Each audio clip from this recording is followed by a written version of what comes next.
You're listening to the Tony Kinnett Cast on 93 WYPC. WCYTV. Here on the Daily Signal. Good evening and welcome to the Tony Kinnett Cast here on the Daily Signal, nationally syndicated, first on 93 WIBC. Boy, do we have a lot to get into this evening. And really, it all goes down to what I've seen called the Mazzaro Principle. So there is a Catholic writer up near Milwaukee who wrote an article, I think in 22, arguing that in most cases, people end up getting the reputation that they deserve. They may not end up getting what you may think they deserve as far as justice is concerned of the hand of God, but eventually everyone gets the reputation that they deserve. And this is true in many aspects in the current political atmosphere, but this is perhaps not more true in any place else than with New York Attorney General Letitia James. So Letitia James ran in her big election campaign on one promise and one promise alone, that she would not rest, that she would not stop until she took down Donald Trump. She didn't have a crime in mind. She didn't say, I think the stuff he's doing is sketchy. She said, he's a bad man. Certainly there's a crime somewhere. You show me the man, I'll show you the crime. That was exactly her motive heading into that election. We saw this with Fani Willis down in Atlanta, and came up to the stage and said, I'm going to find something on Trump. We're going to get him. And, you know, he's probably taking money. He's probably passing out favors. We're going to go after him. And it turned out that she was the one passing money and favors to her lover, who she ended up deciding to be the prosecutor in the RICO case down in Atlanta. Now we've got Letitia James. And wouldn't you know it, it looks like she's falsified some big old records on mortgage practices, which you may have guessed it is illegal. Here's the refresher. The Trump administration accusing the New York Attorney General of mortgage fraud. Letitia James faces possible prosecution after feds claimed she falsified loan applications. Eric Shawn is live in the New York City newsroom with the latest. Hi, Eric. Hi, Dana. Well, she was the prosecutor who won a $454 million civil fraud case against President Trump. Well, now the Trump administration is turning the tables on her for the very same thing. New York State Attorney General Letitia James now faces a criminal referral from the Federal Housing Finance Agency, accusing her of fraud to get lower mortgage rates. Oh, man. My. It turns out that when you run on getting your political opponent any way, shape, or form, when that person gets elected, those chickens might come home to roost. And there's a lot more chickens now after the bird flu, so they're on their way home. So our thoughts and our prayers go out to Letitia James. As the old saying goes, F-A-F-O. This brings us over to something I'm personally quite enamored with, which is the Attorney General's response to, being recommended for indictment here. Very calm, very normal, has it all together. Here's Letitia James. My mission is clear. I'm focused. I'm prepared. I'm ready. I've been trained by the best. I went to Howard University that overturned legal segregation in this country. I've been taught in those classrooms where Thurgood Marshall once taught. I'm not afraid of no president. Donald Trump, we're ready for you. We're coming for you. I'm brave. I'm strong. I'm powerful. I'm amazing. I'm fantastic.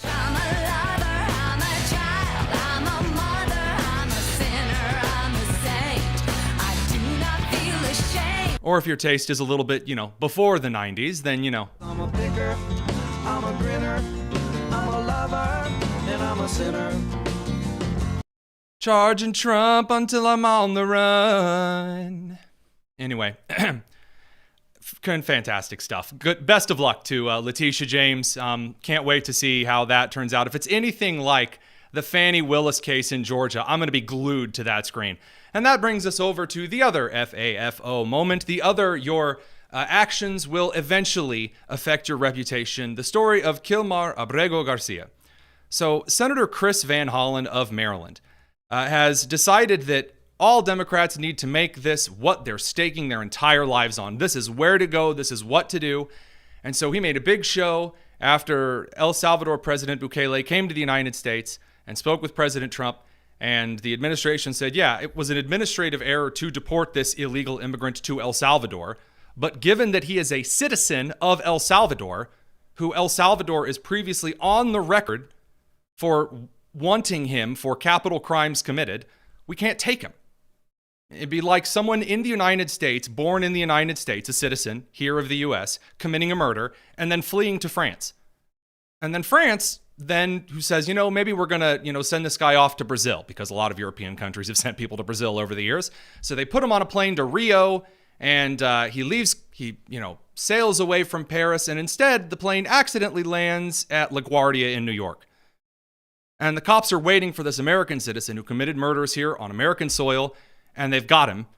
And France goes, no, we want you to send him back right away. We meant to send him to Rio de Janeiro. Stop it. And America goes, no, he's a citizen of the United States. He'll face justice here. It's called extradition. It's a thing that happens quite often. And again, this is why it's actually a mistake, because now the U.S. actually can't get him back. They can't order El Salvador to give him back. He's a citizen of their country. But this hasn't stopped Chris Van Hollen, who decides that because the illegal immigrant lived in Maryland, that, this is the guy, this is their hero, this is Maryland man, and he's going to fly down to San Salvador and get some answers. He's motivated and ready. He's doing a vlog. Nothing says motivation like, hey guys, since day 2 of travel to El Salvador, Chris Van Hollen, go. I'm here at the airport. I'm about to board my flight for San Salvador. The goal of this mission is to let the Trump administration, to let the government of El Salvador know that we are going to keep fighting to bring Alvarado Garcia home until he returns to his family. The goal of this trip is to let the Trump administration know. Dude, you're flying away from the Trump administration. So going right off the bat saying this is a publicity tour, a great use of taxpayer dollars. I certainly hope this isn't being paid for by tax dollars, but I've been fooled before. Then he, of course, lands quite safely, and then it's time for part 2 of the super Chris Van Hollen video vlog.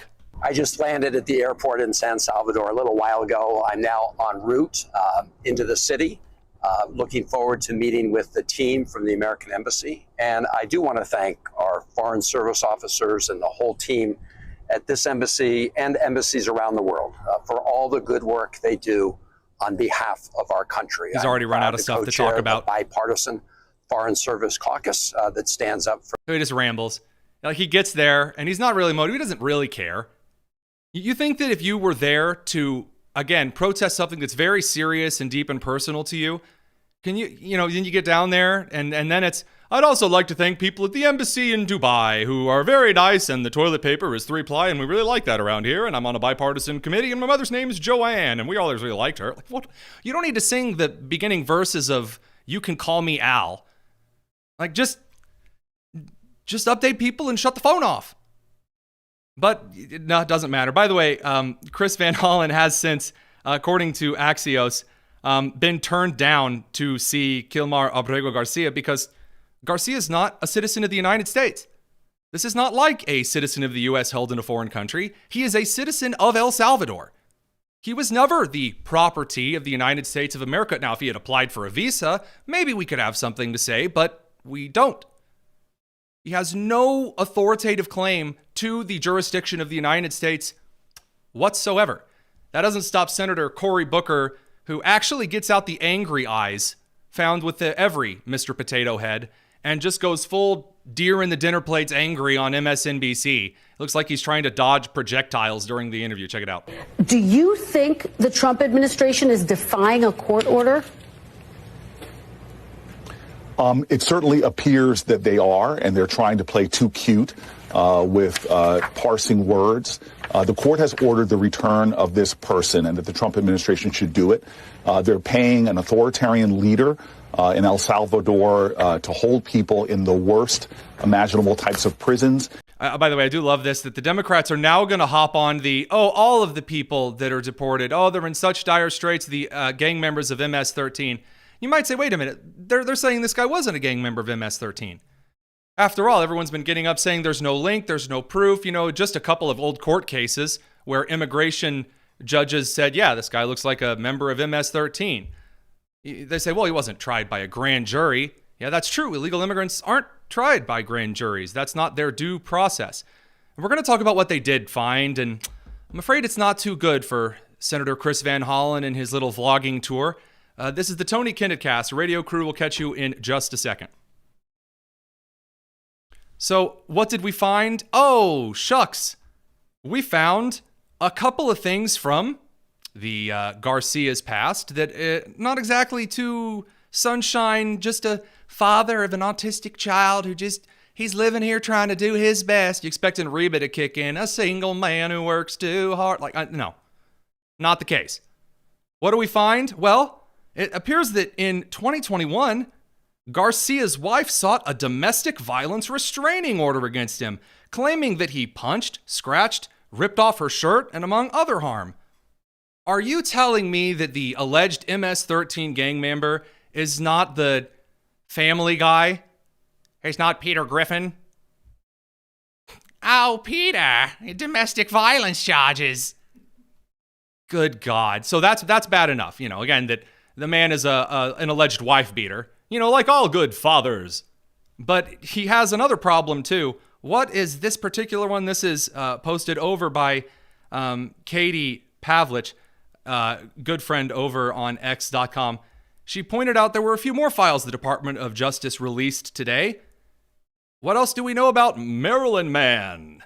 Kilmar Abrego Garcia? Well, in 2019, Prince George's County Police Gang Unit, which is not the federal government, determined Garcia was an MS-13 gang member with contacts to other members, and he admitted he was in the U.S. illegally after the arrest. Boy, this is a lot different than he was just in a Home Depot parking lot and someone said, yeah, that guy's a gang member. You mean that the gang unit, who was trained to recognize individuals as members of gangs, caught the guy and said, well, that doesn't look too good. And that's just the actual legality side of it here. The political side, the optics side looks even worse. Because you remember that a couple of weeks ago, Trump gave a State of the Union style address. And he gave a lot of praise to certain things. And he said, it doesn't matter how good things are or whether or not Americans support them. The Democrats will not clap. They won't stand. They won't smile. They won't accept a bipartisan amount of praise. And then he proceeded to praise a child with brain cancer. The Democrats sat stony-faced. He lauded a mother whose child was slaughtered by an illegal immigrant. Nothing from the Democrats, sat in stony silence. He named a national park after a girl murdered by an illegal immigrant. Again, stony silence from the Dems. By the way, I should also point out Ziyu Wang, who said, I was a New Jersey resident. Senator Cory Booker's constituent. The constituent thing is going to come into play here in just a second. When I was jailed in Iran as an American hostage, Senator Booker never advocated for my release, and he refused to speak with my wife. Man, it sounds like the only people that Democrats are actually willing to take a stand for are illegal immigrants who have been kicked out of the country and who have been returned to their country of origin. Oh, also who are wife beaters. The optics of this are absolutely atrocious. They're atrocious. And I kid you not, it doesn't get any better at all.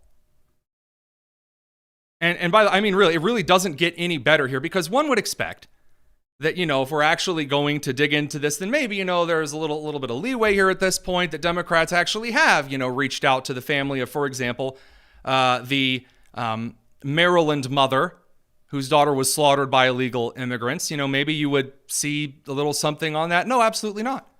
When it comes to American citizens, and it comes to, again, the number 2 issue that battles with the number 1 issue that Americans cared about over the last 5 years, illegal immigration and the crime thereof. Democrats obfuscated. We're going to talk in a second about how the media completely lost it over this. And now they are reaping the whirlwind. And we're going to catch that in a second, but we got to bring the radio folks back from commercial break. It's the Tony Kinnett Cast here on the Daily Signal.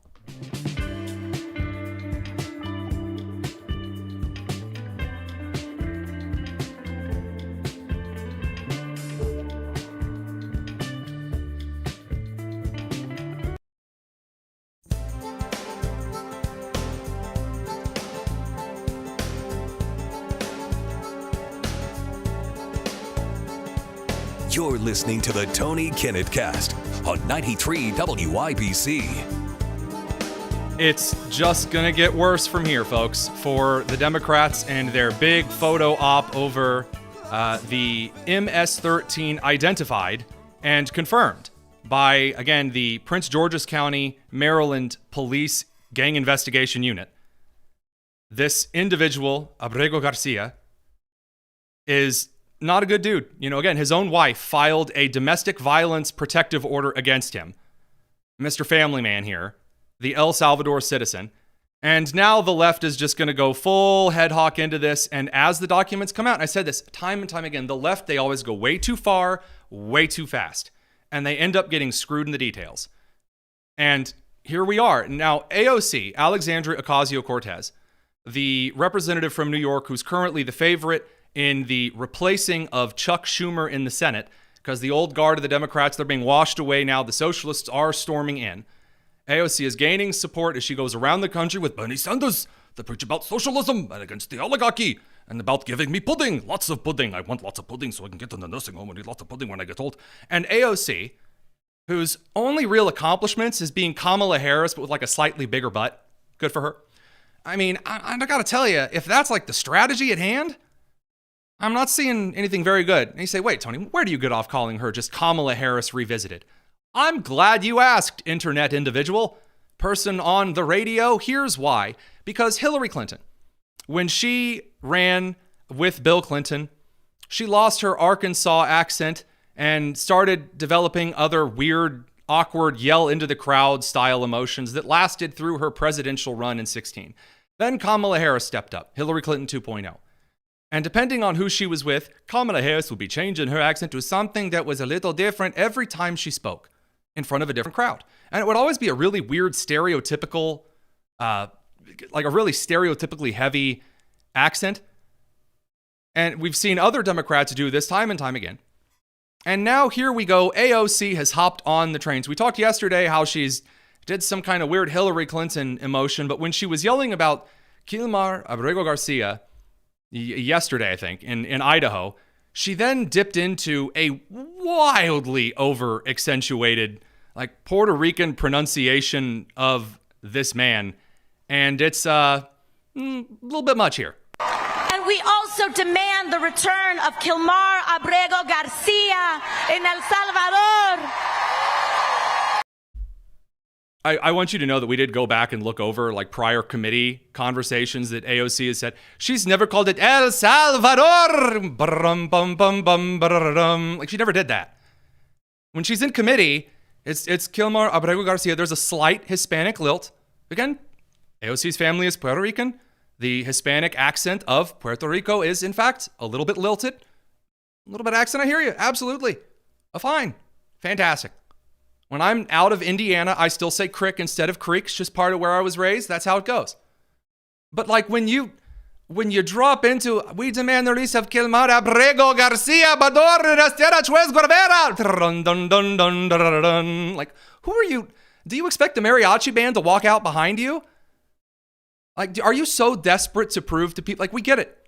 We understand. Again, as someone who speaks fluent Spanish, who spent his entire time in college working, sweating with Hispanic men on labor every day, hearing some phrases that are not taught in Spanish class, and who cares very deeply about Midwestern, legally immigrated Hispanic communities, and I'm very close with many of them, there is nothing that Hispanic families despise more than someone who is obsessed with telling everyone how Hispanic they are. You have to lilt into the, in El Salvador, like you're expecting someone to get out the red cape and go, Toro, come on. Like, stop it. It doesn't look good.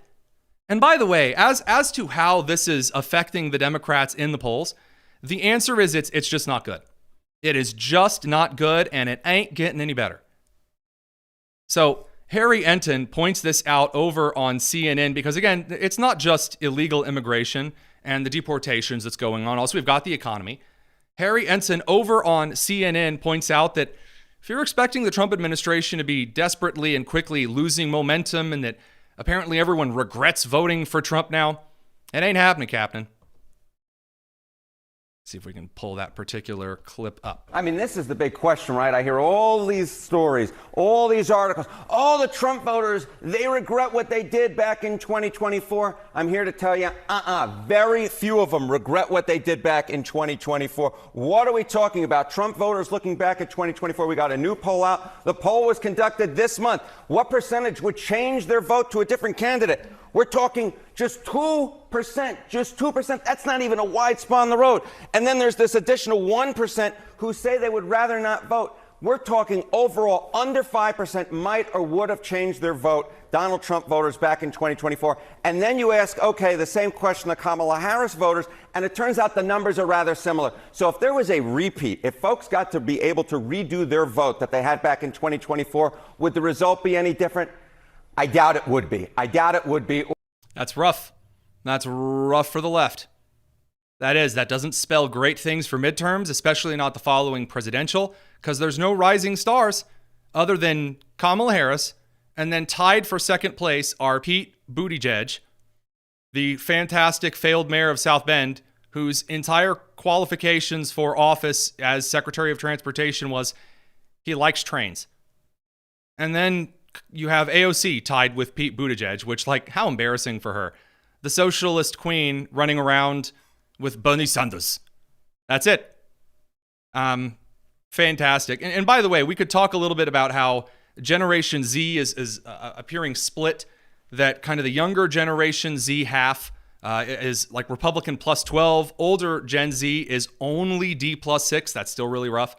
We'll have to catch that one later, because the views on issues, the more polls that come out, the worse it is looking for those who've been running around the last couple of months saying Trump's time is running out.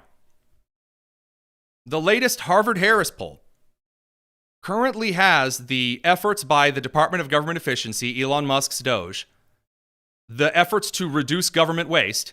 69% of Americans support it, to just 31% opposition. That is brutal. I don't know if you guys know this. Harvard-Harris ain't exactly pushing it down on the gas pedal for Republicans. The job approval ratings right now, even through the tariffs, according to the Real Clear polling averages they take, like The Economist, YouGov, Daily Mail, Rasmussen, Harvard-Harris, CBS News, HarrisX, and they track out a spread of how Trump is doing. The approval ratings in the last week have seen Trump's approval ratings increase since the tariffs and the more controversial deportations and removals. From a +2 approval rating, 50 to 48, to a 54 to 46 spread in a Daily Mail poll that concluded on the 14th. Now, there's an Economist YouGov poll from the 13th to the 15th, which had about the same register voter sample, that has Trump at a -8 spread. So what can you take away from this? Things are kind of wild and bumpy right now. But as to the complete loss of momentum, which you would expect to see a broader negative spread, I'm just not seeing it. And then as far as the illegal immigration issues, how are Americans seeing the Kilmar Abrego Garcia situation so far? Well, it's not exactly pro-Democrat in this case. It's not anti-Trump. Right now, the focus of the public, that the government, how important it is to you that the government stops illegal immigration, is still sitting with Republicans supporting this with a strong support. 74%, 17% say a heavy amount of support. Democrats are at 36 very much support it, and 37% somewhat support it. Independents also in the vastly supporting the government's current illegal immigration measures heavily. What does this mean? This means that it is really not good for the left to make their entire strategy, their entire focus right now, deporting members of MS-13. But it doesn't matter. They're going to go all in on it. We'll have to send the radio crew over to commercial, but on the live stream, James Carville lays it out flat, and it's one of the most embarrassing things I've seen from a Democrat today. And that's saying something, because Chris Van Hollen's currently in El Salvador. Radio crew will see you in a second. It's the Tony Kinnett Cast. This clip from James Carville it's something real special. Check it out. People say, well, should we really fight on this turf, or should we fight more on ordinary people? And this we should fight on. You can't pivot to an economic history. Wait a minute. This is why we think we're a country. And if they do this to him, it's an old saying. First they came for whatever, and then whatever, and then they came for me. You know what? You know why you remember that saying? Because there's wisdom in it. I'm going to pause here and just remind everyone that if you're going to give a quote, you're going to cite a saying, especially one that is as crucial as this one is for the left. Maybe, just perhaps, you should actually be able to cite the poem instead of going, was the game for the whatever, and then the who, and then with Shakira. You know what the saying. It's got wisdom. There's real wisdom in it. And history has taught us that. And first they came for him, and then we're going to say no right there. We got to keep fighting this. Second I think attempt this didn't go too well either. Worthy of being on the top agenda of things that we're going to fight over is get this guy back home. Okay. Again, he is home. He's a citizen of El Salvador. He's home. That was trending on lots of social media platforms today. He is home. He is a citizen of the country where he is currently at. But by the way, for those who didn't sleep through history, the quote is, first of all, they came to take the gypsies, and I was happy because they pilfered. And then they came to take the Jews, and I said nothing because they were unpleasant to me. Then they came to take the homosexuals, and I was relieved because they were annoying me. Then they came to take the communists, and I said nothing because I was not a communist. One day they came to take me, and there was nobody left to protest. That's the original poem, by the way. Not particularly as shiny as the first they came to take the gypsies, and I didn't care because I wasn't a gypsy. Then they came to take the Jews, and I said nothing because I wasn't a Jew. This is the original poem that he's citing. Comparing the deportation of MS-13 members to the Holocaust is pretty stinking wild. That's the move? The move is, first they came for the MS-13 gang members, and I said nothing because I never trafficked children. Then they came for the wife beaters, and I said nothing because I didn't beat my wife. I mean, I don't know if those verses are going to fit really well in the poem. I got to tell you, like the desperate, again, as I've said before, the left knows three historical figures. They know three. They know FDR, they know Churchill, and they know Hitler. Those are the three that they know. That's it. Anyone that they think is good on defense is Churchill. Anyone who they think is good on offense is FDR. And anyone who is bad is Hitler. And they only know really like a couple of events in all of history, and one of those is World War II and the Holocaust. All they can ever compare anything to is the Nazis and the Holocaust. That's it. I mean, that's it. That's all they've got. So here you've got James Carville. Again, the Democrats can talk about the economy. They can talk about some of the uncertainty in the market. And the Trump administration isn't unilaterally in agreement with itself on its responses. They could point that out. But that would require Hakeem Jeffries, minority speaker in the House, to be able to read. He can't. AOC's busy running around the country, practicing her vocal lines. And then Nancy Pelosi's, busy trying to figure out how to, do a little of the old insider trading now that NVIDIA's struggling a touch. And by the way, I should make this particularly clear. That on the matter of the Trump administration with the market uncertainty, we'll talk about this in a second, it will only get better with the markets as the Trump administration locks in new deals. And given the kind of the background text, we'll find out more tomorrow about the meeting with the ministers of Japan today, that's very likely in the works. That said, we have to bring the radio crew back from commercial. Stick with us. Don't go anywhere. It's the Tony Kinnett Cast.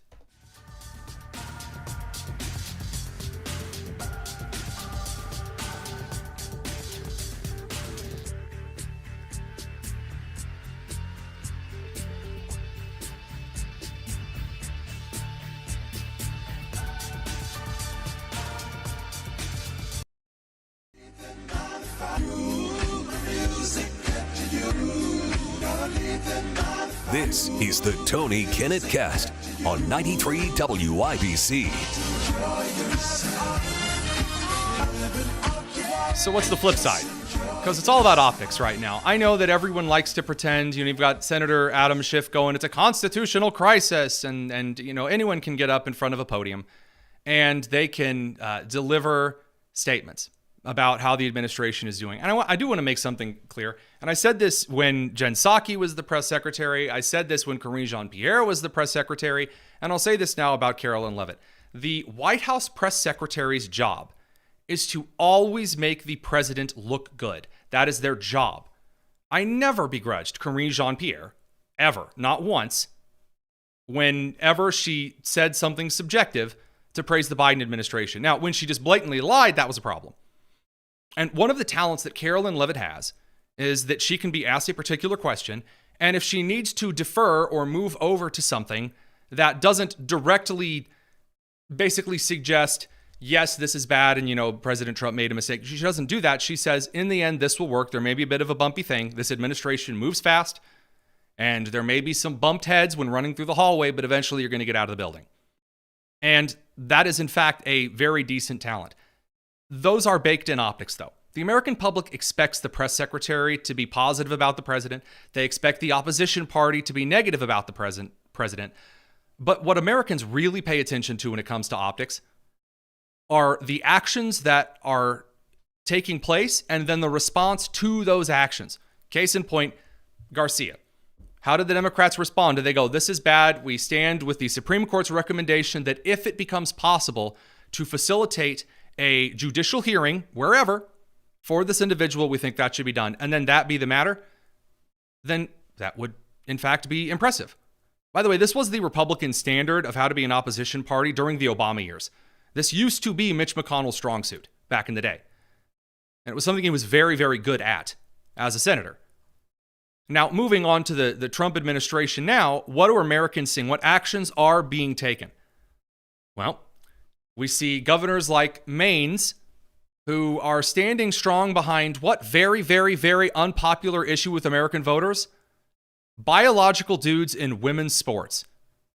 And Maine continues to take federal money, even though that is not how Title IX works. You can't, again, force women to change in locker rooms with dudes and then go out and get wrecked while Title IX laws say something completely different.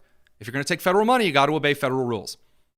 And so now, Attorney General Pam Bondi and the Department of Justice are announcing a lawsuit against Maine. And by the way, this is one of Pam Bondi's better clips, one of her better takedowns and breakdowns of a particular lawsuit. Check it out. Today, the Department of Justice is announcing a civil lawsuit against the Maine Department of Education. The state of Maine is discriminating against women by failing to protect women in women's sports. Pretty basic stuff. This is a violation of Title IX. The Department of Justice will not sit by when women are discriminated against in sports. This is about sports. This is also about these young women's personal safety. I've met many of these women throughout the past weeks and months, and what they have been through is horrific. And she's absolutely right. Elizabeth Mitchell, our White House correspondent from the Daily Signal, mentioned in her report on this that after Mills retorted, see you in court, Governor Mills of Maine, to Trump when he said, look, the federal law is a federal law. You got to obey it if you want the federal money. And she said, well, see you in court. Trump said, good, I'll see you in court. Quote, I look forward to that. That should be a real easy one. And enjoy your life after governor because I don't think you'll be in elected politics, end quote. My favorite, though, is from Education Secretary Linda McMahon, who also attended the Wednesday conference, said Maine has continued to, quote, willfully violate Title IX, and that Governor Mills will definitely get her wish. Which, again, the optics of that are just not good for the left. They're just not. And so the further you go on down the line, the more that you see a party siding on the 20 issue, the worse it is going to get for you. Yet another case in point of really bad optics. Carmelo Anthony, the young individual who at a high school track meet and during an altercation, a student, again, reportedly came up, told him to get out of his seat. And then we either went to shove him or put his hand on him. And so Carmelo allegedly stood up and then stabbed the student in the heart, who then bled out and died. Now, I seem to remember that, when I would get in fights in high school, that usually you didn't bring a knife. But now there's a little bit more controversy because after Carmelo's bail was dropped down from $1 million to $250,000, which was an outrage, the Carmelo family, the Anthony family, again, according to The Sun, purchased a Cadillac Escalade worth $150,000 and has begun renting a $900,000 home after receiving $500,000 in donations on sites like GoFundMe for his defense, his legal defense. Guys, bit of advice, just a bit of optics advice. If you claim that there was an individual who was innocent, he was acting in self-defense, maybe don't go out immediately and just go buy the brand new car in the house with the legal defense money. Doesn't look good. Now, by the way, the GoFundMe for Carmelo has now been taken down by GoFundMe, the website. I should also point out, kind of less of note, but still worth mentioning, there is a merch store launched to talk about, I guess, Carmelo Anthony's murder case. That's just, again, it's a merch store that just has Carmelo's portrait on it and like just talking, praising Carmelo. Again, if you are the innocent party who is wronged and arrested and it's a terrible system, acting like the sleazy dude ain't exactly a way to convince everyone that this isn't, O.J. Simpson Part 2. It's kind of hard to argue that everybody is against you because of your color, and then you turn around and end up living a far better life. By the way, the family already before was apparently a wealthy family in a very large house, which, was fine.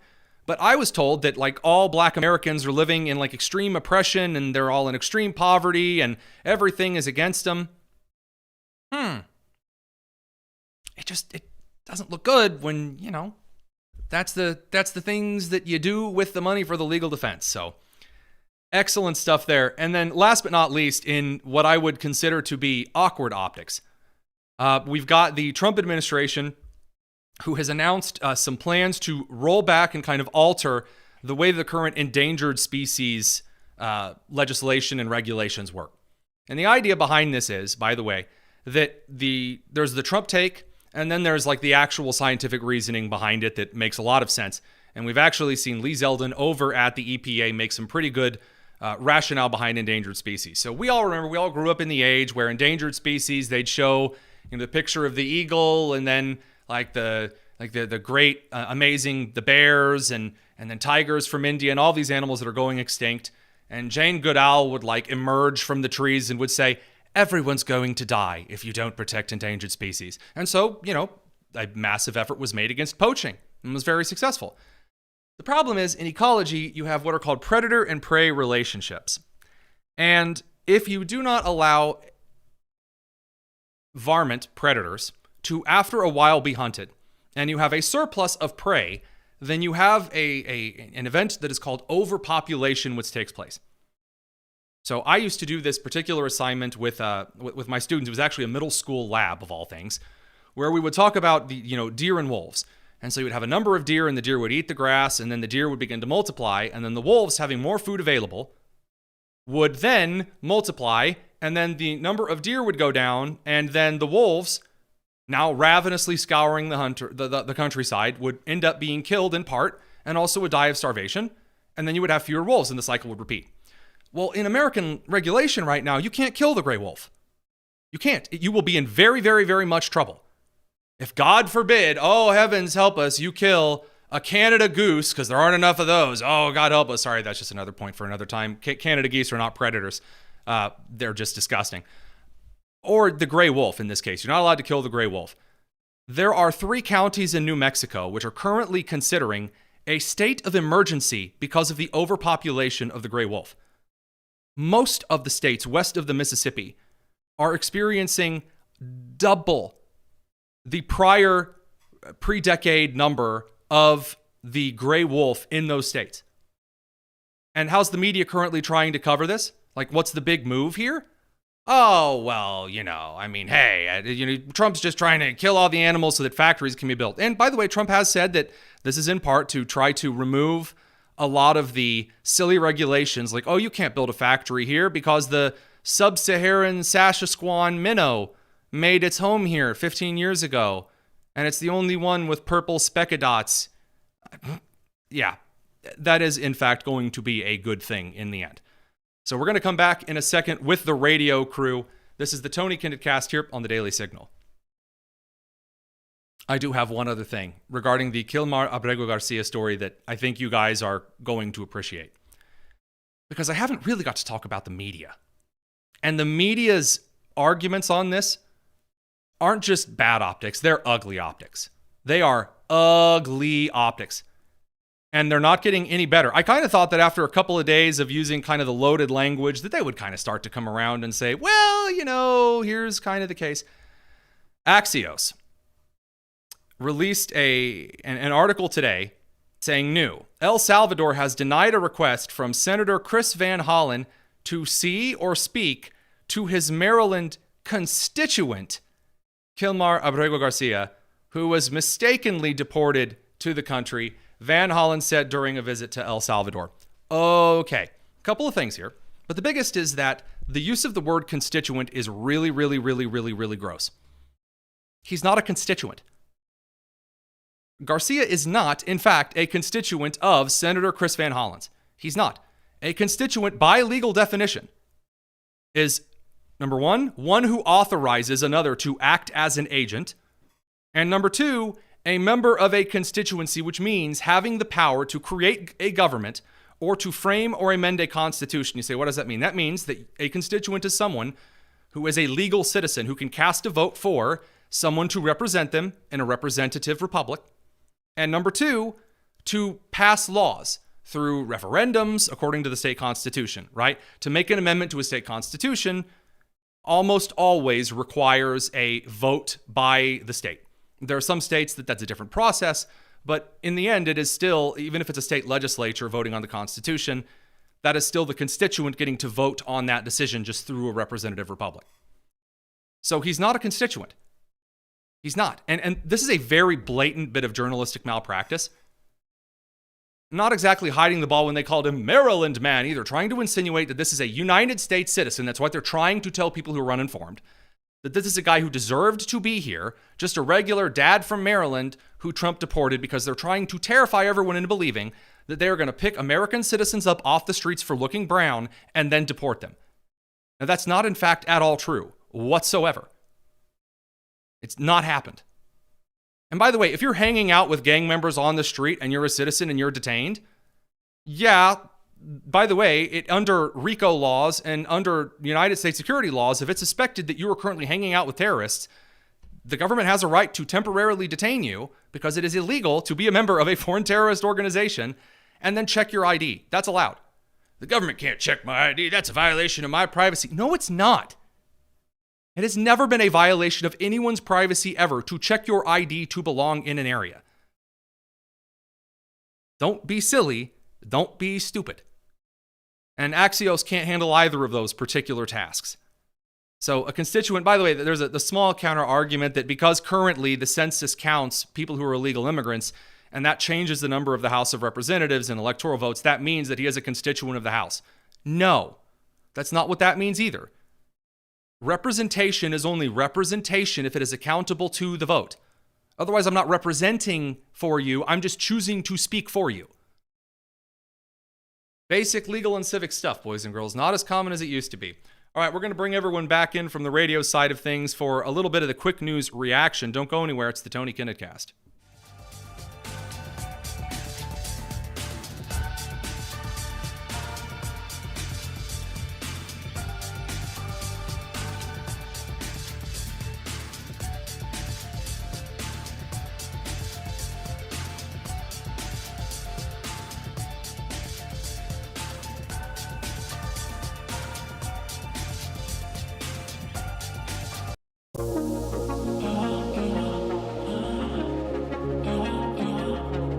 This is the Tony Kinnett Cast on 93 WIBC. All right, let's dig in a little bit to the quick news reaction here. So you would expect that producer Nick, producer Daniel, they would run out of things to send me. After all, Reeve has now gone on to that great beyond. She's not dead. She is now doing other things with her time. You know, she's left her internship over with the Daily Signal, had finished. So I asked producer Nick and producer Daniel, at your request, believe it or not, to submit a few clips that are going on currently that I might find rather troubling. And so, boy howdy, did they do so. So up first, this just says Melinda Gates. So that'd be like Bill Gates' wife, Melinda, right?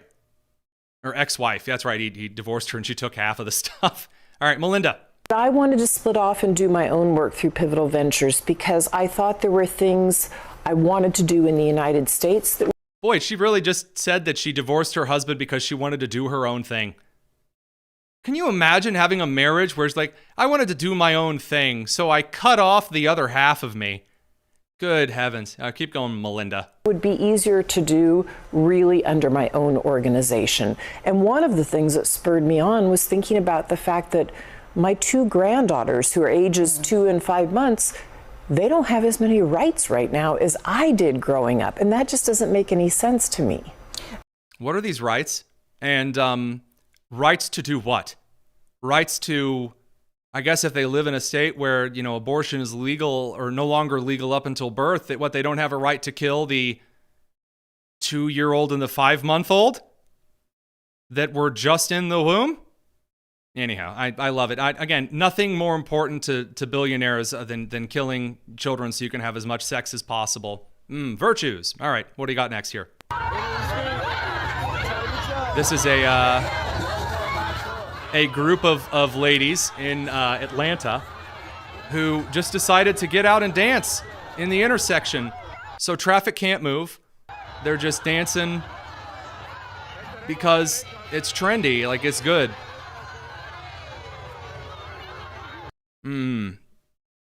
Yeah, forget those ambulances trying to get through. Again, I thought that the protests in the street were stupid, but like dance rate, again, it's not like like a neighborhood or like a side street where there are like some small businesses, where there's parking along, where you could say, okay, you could just go around. Like a main street in Atlanta, that's a move.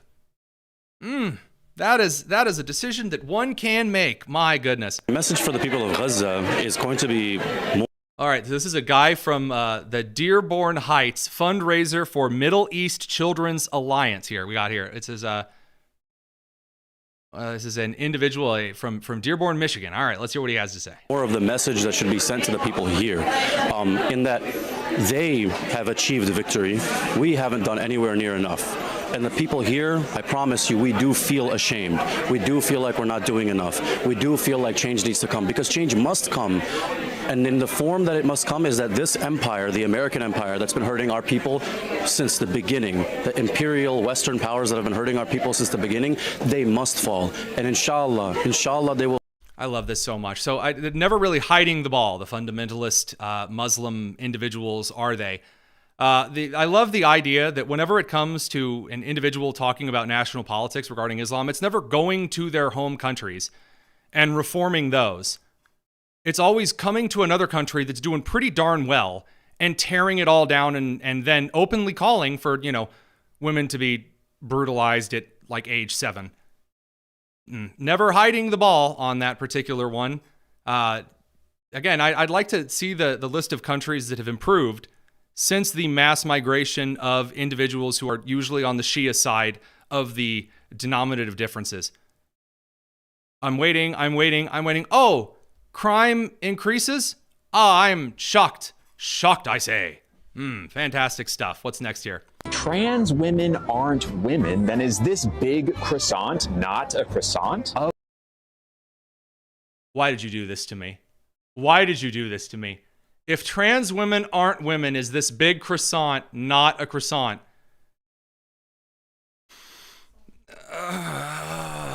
Of course it's a croissant. It's made out of butter and dough just like any other croissant. Oh. You know what women aren't made out of? A penis. testicles. No one's been like, yes, a woman, made out of sugar and spice and balls. I don't remember that in the instruction manual. No one's been like, I guess there are old guys that have boobs, but we really try not to talk about that very much. The ingredients of the croissant.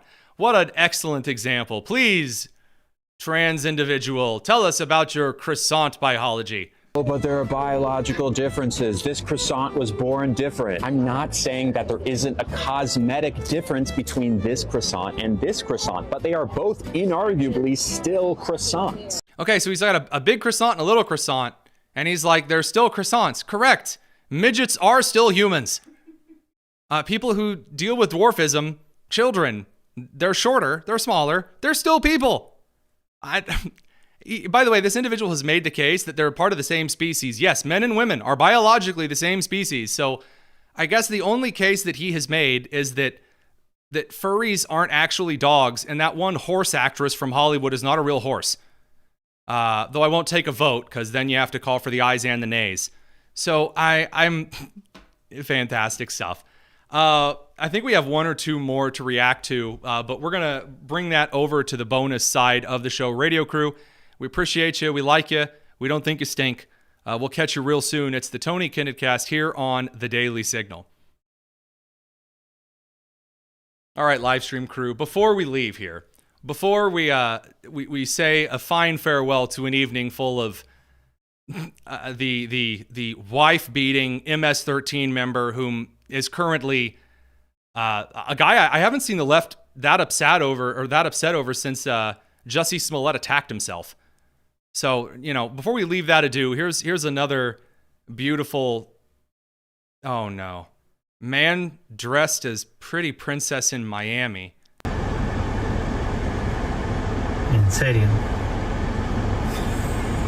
En Miami pasan cosas raras. Oh, hey, there you go. See, that's what real Hispanic people actually think of this kind of nonsense. Thank you. There we go. Because I was going to have to hear this from Jerry Lopez for awful tweets tomorrow. This guy looks like, what's his name? From The Princess Bride? Inconceivable! But like in a tutu. And, it's like, well, maybe he's just like lost a bet. No, he's like backing up from the car to take a picture of himself, like a little video. Pero y la peluca, porque no puede estar así pegado tampoco, porque lo veía, ¿no? But what's the difference between that guy and a croissant? I mean, come on. I mean, yeah, if someone came up to you and said, hey, look at this saggy old croissant in a tutu, it's balding slightly, you'd be like, yeah, that's a woman. I'm not quite sure what anyone is trying to come up with in these particular instances. It ain't good. Lastly, here we got Whoopi Goldberg. This one is I'm told that this is a real awkward moment for the ladies of The View, but let's give Whoopi a shot here on Trump's Department of Education. What we have to always do, regardless of who you voted for, you still got to pay your rent, you still got to take care of your kids, you still got to take care of your business. And maybe some of what's happening, like, they're trying to take apart the Department of Education. Yes. Maybe that is a good thing, because maybe it will force us to make sure that our kids actually get what they need. Maybe it'll force us to go to our state and say, listen, I want to make sure, since you're taking all this money from my taxes, I want to make sure that my kids get exactly what they need. I don't. Holy crap. When I was told about that clip, I thought that she would just kind of accidentally allude it. No, that's the school choice argument, guys. That's the whole thing. It's like, well, you want to blame teachers. No, I want parents to be far more involved. Are you saying it's like horseshoe theory, or it just all comes around in the end? It is indeed full circle. My goodness. I really wasn't expecting. Yeah, I mean, I paid a lot of taxes to my home state of Indiana. In fact, I got a decent tax return federally, and then Indiana gouged me. So I'm just going to be completely honest with you here. That I don't necessarily understand why there is just so much angst and pain and awkwardness over the school choice issue. I want you to, by the way, in California, if you want to run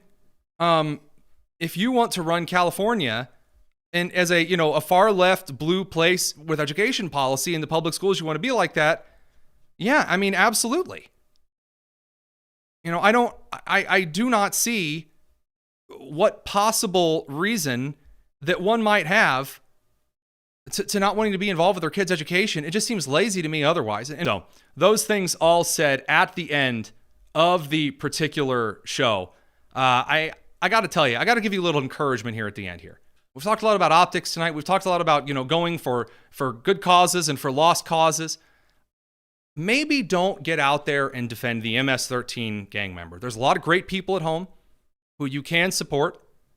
And by the way, instead of Carmelo Anthony's GoFundMe fundraiser to, buy them a new house, maybe a little something towards the Metcalf family, or maybe something towards the victims of those who've been killed by illegal immigrants. Seems like something that would make a lot more sense than taking a trip down to El Salvador to do your video vlog.